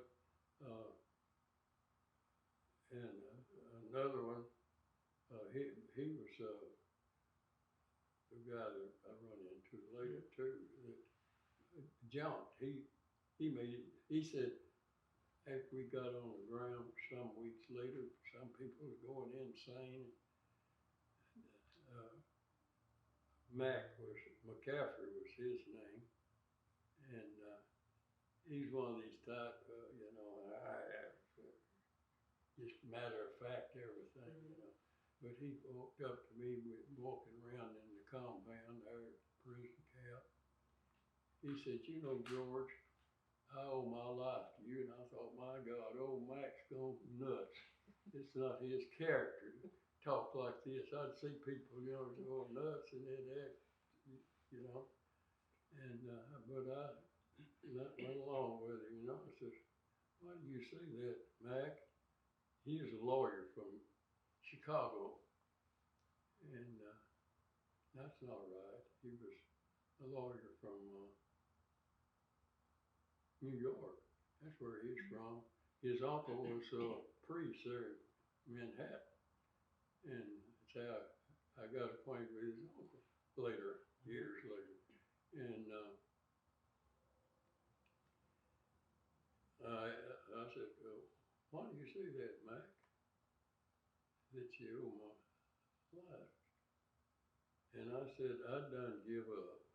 I was there in the waist of that plane, just You know, Dido was going down, and the other waist gunner had been hit, and he was bleeding. And I was just there. I thought, well, ain't no way to get out. He had a chute on, but he said, when I saw you come out of that ball turret, get that chute on, and run by me, and he says, what was you thinking about when you went by the waist there where that gun is? I remember looking out there, you know, and I said, I was thinking about this plane's gonna hit the ground any time now. I gotta get out of here. And it runs through my mind, you know, I'm just in good shape now, but man, what's it gonna be like in about 2 seconds from now? And but I made it on back to the door and pulled the cord, and you pull the things out of the hinges, you know, where it separates. Door would go flying, and jumped. And when I jumped, I held my hand over the chute because I heard about people pulling that cord too quick and the chute coming out and it get tangled up in the plane. I didn't want that to happen for sure. And but I was well away from the plane. I didn't even realize the plane was afire. But they told me later, you know, that it was. I wasn't looking at that. I was looking at that pilot chute coming out, and that chute itself just folded in nice folds, you know. But that pilot chute was up there, and that thing just kept holding together. It wasn't separating. It's like, I thought, oh my God, that wet chute. And about that time, though, poof, it puffed out. I just felt like it's a giant that grabbed a hold of me and started me up. I'm too light for this ship. I'm going up instead of down. And So anyway, when I hit the ground, I didn't care where I was. Enemy territory didn't matter to me. I'm on the ground. There's snow all over everything, but boy, the first thing, I'll have a conversation piece when I get back home. That was your first thought when you hit the ground. Yeah. Boy, I'm going to have a conversation piece. This is once in a lifetime. Thinking about it. Well, I've been looking around. I had enough time to see on the ground, see that little town down there, and people out on each side of the street like a street parade, watching me come down. And I got hit the ground. I hit the ground a little harder than I thought it was going to be. Well, it was harder because that small chute's 21 feet instead of 24, I believe, is size. And but when I got to looking around, well, before I hit the ground, I saw a little scope of woods. I don't want to land in there. So let's see now, if I pull these cords on this side, that'll drift me over there. So I pulled it with my left hand to get away from a little scope of woods, so I'll be out in the open field. When I hit the ground, well, after I hit the ground, I don't know why I emptied my pockets and everything in the snow, and the chute, there's a little wind blowing. I had to spill that chute so it wouldn't drag me across the ground. And when I looked around, I saw this farmhouse. It looked like a couple hundred yards from downtown. And I thought, well, I'm going to go where I saw two old men come out of that house, and I'm going to them instead of all those kids down there on the street. And so there's at the gate out there when I got down, and first thing one of them said, English? I said, no, American. Oh, Americano. And So I wanted to go across, away from the crowd. Open fields down there. It looked like a pretty good place to be.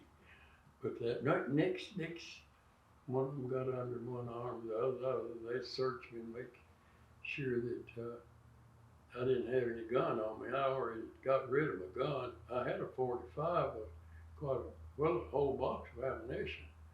But I wasn't gonna shoot anybody because I realized what happened to me if I did more than one thing. If I had shot somebody, that means every guy hitting the ground will be dead when he hits the ground from now on. But I'm not gonna hurt anybody. So this was in Germany? Yeah, it was Austria. Austria? Yeah, I found out Austria. later it was, but I asked Burgomaster, guy, the mayor of the town, I said, is this Austria or is this Germany? Austria, Germany, what's the difference? All the same. And I had my Mae West, that's the chute with the two little air cartridges in it to pull them, inflate in case of landing on water. You get, well, I pulled all that stuff off and left it in the snow. And somebody brought all that in, laid it on the counter there in the little town hall. And the guys in there in charge, he looked at the cards on that Mae West and finally pulled one. He jumped back like that. Of course, everybody else is in there, had a laugh. It was just a party for everybody except for me. So once, they came in, lots of them. so how did you make it from there to the camp, the POW? Yeah, I stayed there quite a while.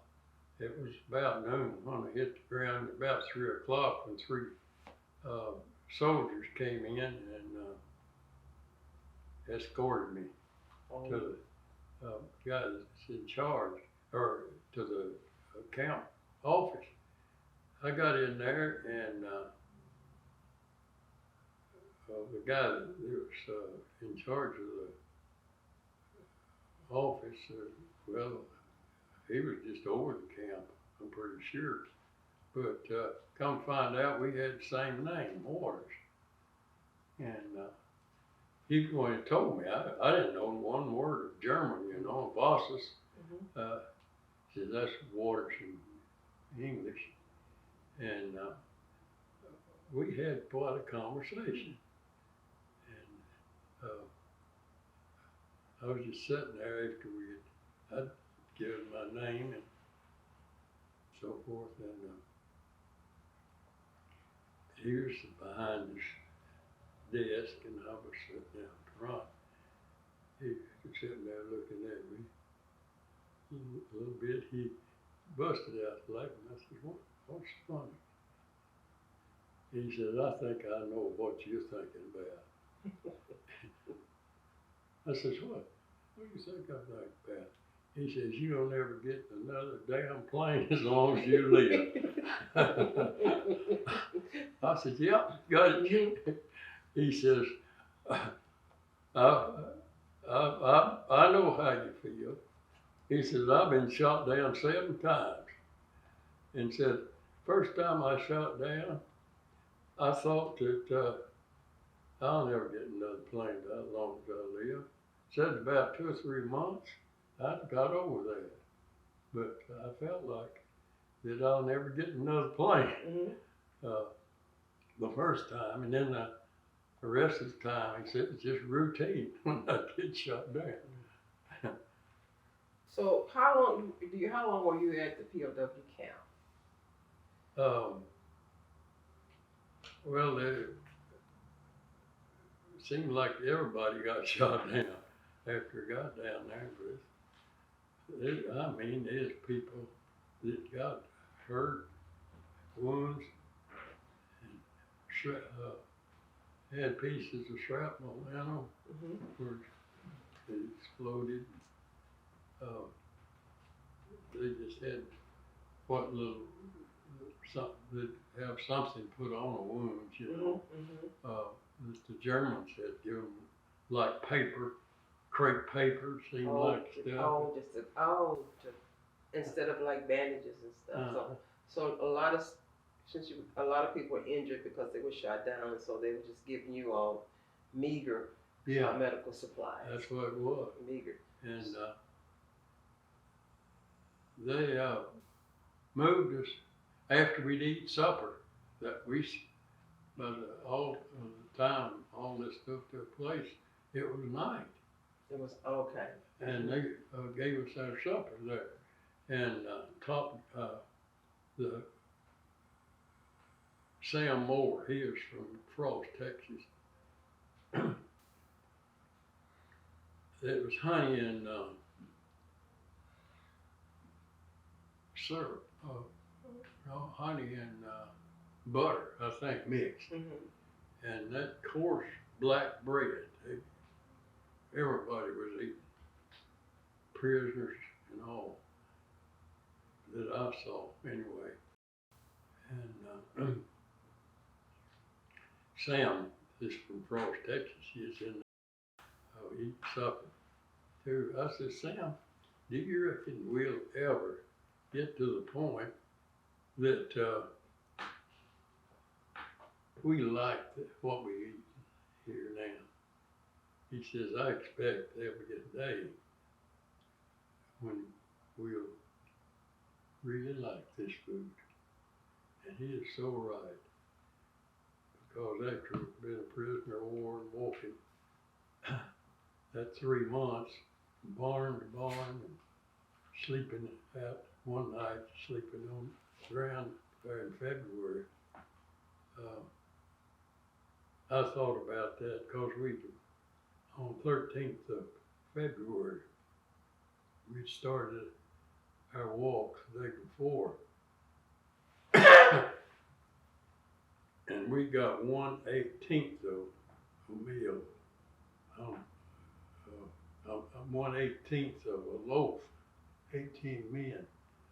But those loaves were pretty good size and heavy breads, you know. And nobody wanted to divide a loaf into 18 parts because it was just a rule that we had. Whoever sliced it got last choice. No bread, nobody wants to slice it. I thought about that. Which when we slept out on the ground, 3 men, Bernasconi, he was from Niagara, New York. He and a guy from Blackie, Kentucky, us 3 had to take our 2 blankets and place that to the best advantage. You need some on the water? bread. You want to take some water? Yeah, I think that's what I need. We got the bread and was eating it. I thought about Sam Moore, what he had said the day we shot down. I expect we'll really like this bread. Getting an 18th of a loaf, you know, that made us appreciate that bread. I said, I want to know, Bernie, have you ever eaten anything that tastes better than this bread? I mean, I want you to put some thought to it. Grandma's house or whoever's house. Have you ever eaten a cake or anything that tastes better than this bread? Now don't tell me right now, think about it. Well, that's the way it worked.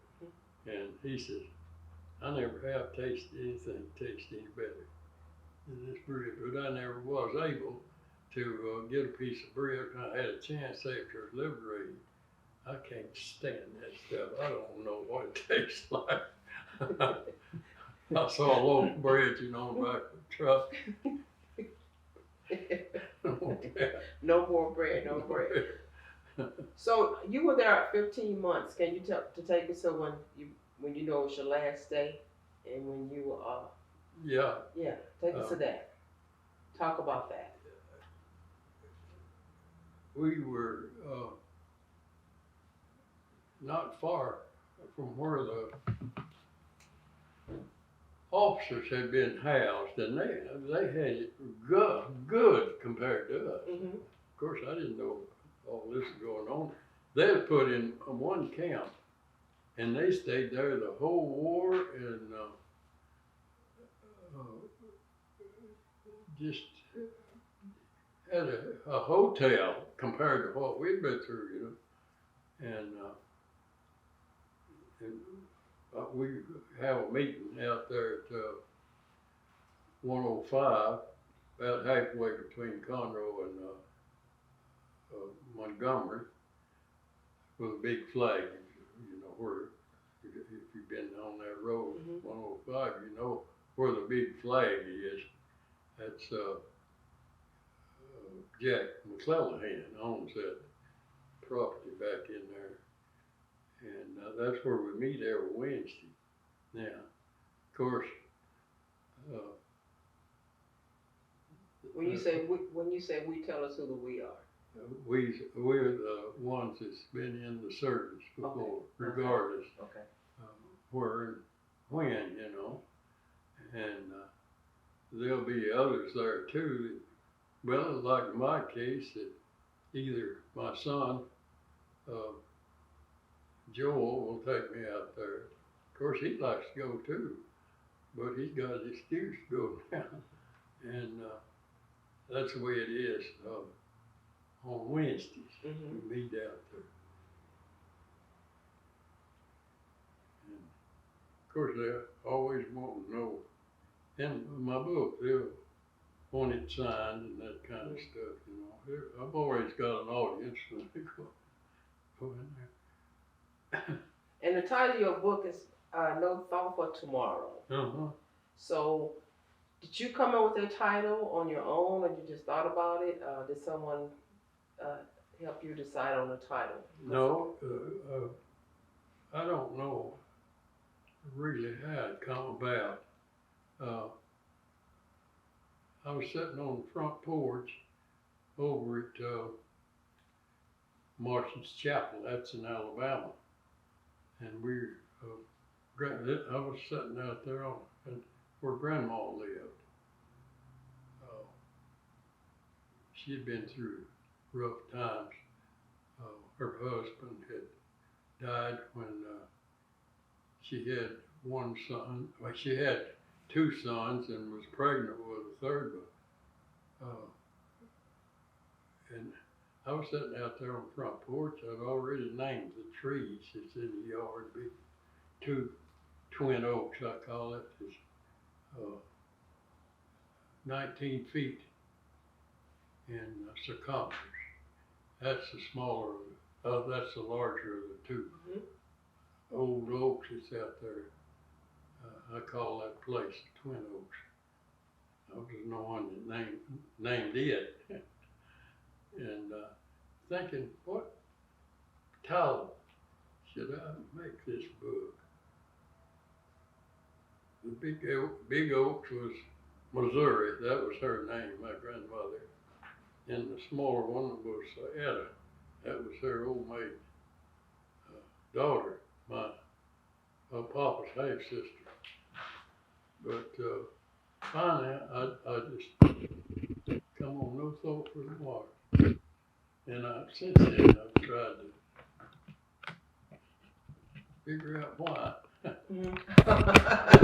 You was back home in Alabama, and you just reminisced and you thought about this. Yeah. And you still don't know why, but that thought came to your mind. That is really amazing. A few days before, I decided to name all the trees around there, you know, of the biggest trees. One of them was the Mavis. Another one was Missouri, that was grandma. And Marietta was Papa's half sister. That's another tree. So, Mr. George, when did you move to Montgomery County? You remember when you came here? Yeah, I came here in 1960 from El Dorado, Arkansas. I'd already lived all over the South, I'd say.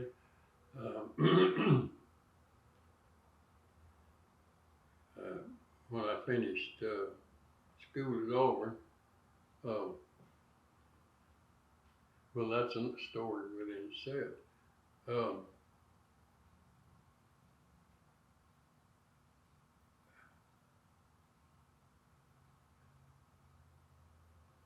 lost my train of thought. So you, after you finished, you went. It was now it's Auburn University. When you attended, it had a different name. Do you remember the name? Oh, after I got back home, Papa had everything planned out. He had a rental house. It was in a barn. That was going to be mine. And when I said, no, I'm not going to settle down on a farm. He had 80 acres of land, and that house and barn, that was going to be mine. Papa, I'm going to school. Well, the guy was living there at the time. He was glad to hear that. He's the one that, I didn't have a car at the time. He's the one that gladly saw that I was going to Auburn and not the farm. He got to keep the house he was in. You know. He took his pickup truck, moved it, me and Mavis to Auburn. And so you were saying you were saying you came to Montgomery County in 1960. yeah, And well, now that was several years later. I know, several years later. Yeah. So can you talk a little bit about that when you came to Montgomery County?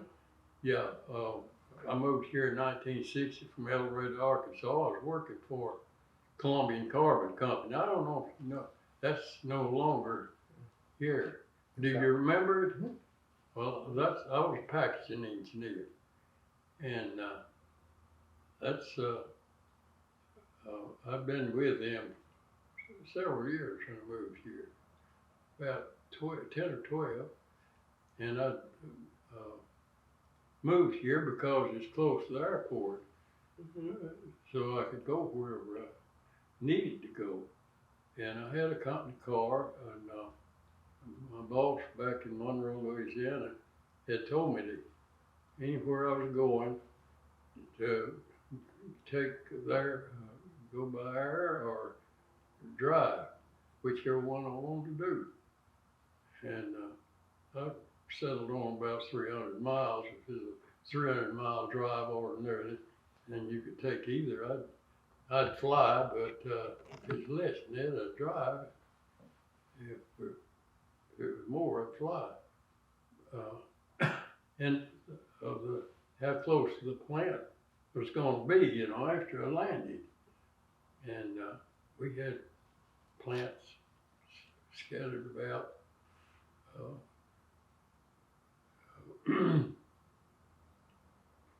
But the most entertaining one I can think of was I needed to go to Canada to their plant in Canada, and I could go whenever I wanted to, within limits. And I found out that the World's Fair was going to be on. I think it's 63, but I'm not sure about the date. So I made my plans that that's what I was going to do. And that waste gunner told me he owed his life to me, you know. He lived in in New York, and I can't think of the different barracks and which one he lived in right now.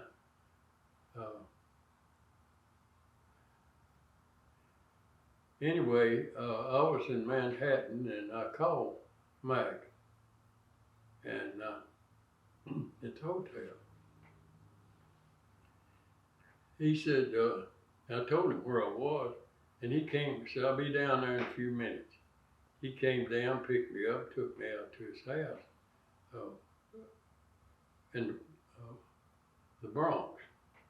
That's where he lived. And he had his kids to go to bed. I'm pretty sure he'd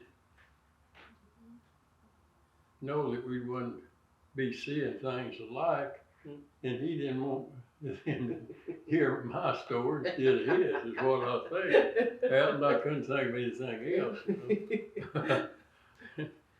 Because there was some tales they'd come up with, you know, like the plane that was shot down was named after the kid's mother, and he told them, and the reason I know about it, his son wrote a book. Oh, it's okay. And, I just started it. He had so many made up things in that book, you know, that the plane we shot down, not the one we shot down. The one we shot down in was a little child. Well, that was in repair. So the plane was a little child we shot down in, but their mother's name was on the plane that was in the shop being repaired. Oh, so he switched that up. Now, what's right interesting now is the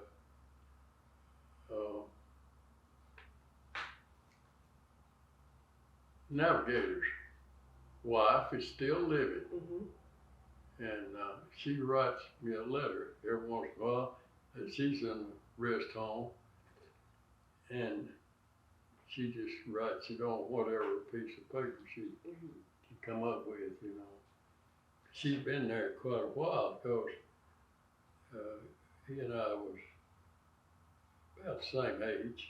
He's a little younger than me, but he's been dead since he was 87, I believe. Okay. So once you came here and you worked for Columbia, your carbon company, and that was in 1960. Yeah.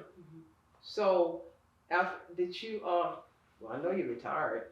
So how long did you work at the company before you actually retired? 12 years. 12 years. I worked at, I started to say I worked at the company until I retired, but they wanted me to move to Louisiana. That's when I left the company. Oh, okay. And it's been quite a journey since then.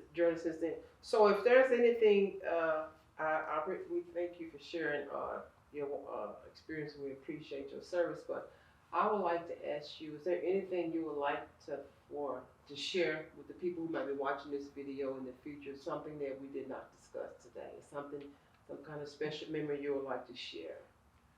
Yeah, something that really bugged me when I think about it was when we shot down, of all things, I worried about Cisco. He stayed with the plane. He was killed. And I just know that he thought he could land that plane. Because the co-pilot said he couldn't figure out why he didn't jump.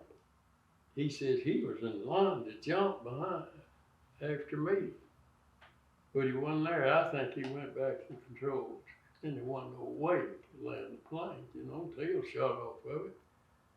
But that bugged me quite a bit. I should have gone in detail, telling how I was going to get out of that plane. But I've got over it pretty well. It just happened, whatever happened. But co-pilot made still think it, you know, said his line to jump. But anyway, the thing that really bugs me is I knew that they ought to go to that plane the first time it misfires. That engine fell to the plane, but I didn't tell them. And why? I don't know. I don't know why I didn't. I kept thinking they would, I guess. It's the only thing. Well, they lost the power and couldn't feather it. And trying to make it go, you know, till it just poop, poop, poop, misfired. Finally it quit. And once it did, then it goes into nothing but vibration. And you cannot stay in formation with a feathered, with a windmilling plane, one of the engines, windmilling. You got to feather it. And I knew that. Well, I didn't say, Cisco, feather that plane. Bam, he would have feathered it just like that because he had come to me for information since I'd been through mechanic school. You know, there'd be things that, first thing that I can remember, well, he'd come to me, you know, technical orders. And one night we was in practice flying, you know, one of the bases, I remember now. He said, I want to fly that plane right there. And one of the mechanics says, you can't fly it. Why can't I fly it? He said, I said, because it's got a red cross. It's a red cross means there's something wrong with this plane and it's got to be fixed before it leaves the ground. Well, he didn't know that, but I learned it in New England Aircraft School. Not even a general can fly a plane with a red cross on it. It's got to be fixed before it leaves the ground. He was so upset because that little old mechanic out there had told me I can't fly that plane. And here I'm a pilot, you know. I think it's about the way he's feeling. I said, Cisco, when they tell you that plane's got a red cross in it, not even a general can fly it till it's fixed. So I'm going to learn them technical orders from head to foot. But he'd be the one to ask me about stuff, you know. So what do you do on, I know you're very active, you talked about y'all meet every Wednesday, so do you have any hobbies? Any hobbies? Not that I can think of. I thank you so much, and we appreciate your service and your time for this interview. And if someone wants to purchase your book, how could they purchase your book? Well, they can come to me if they want to. Or Jack McClellan, he got skids of them out there. Okay. And I think he gives them away to whoever wants them, and I'll sign them, you know. Okay. And, All right. Thank you so much for your time, and God bless you.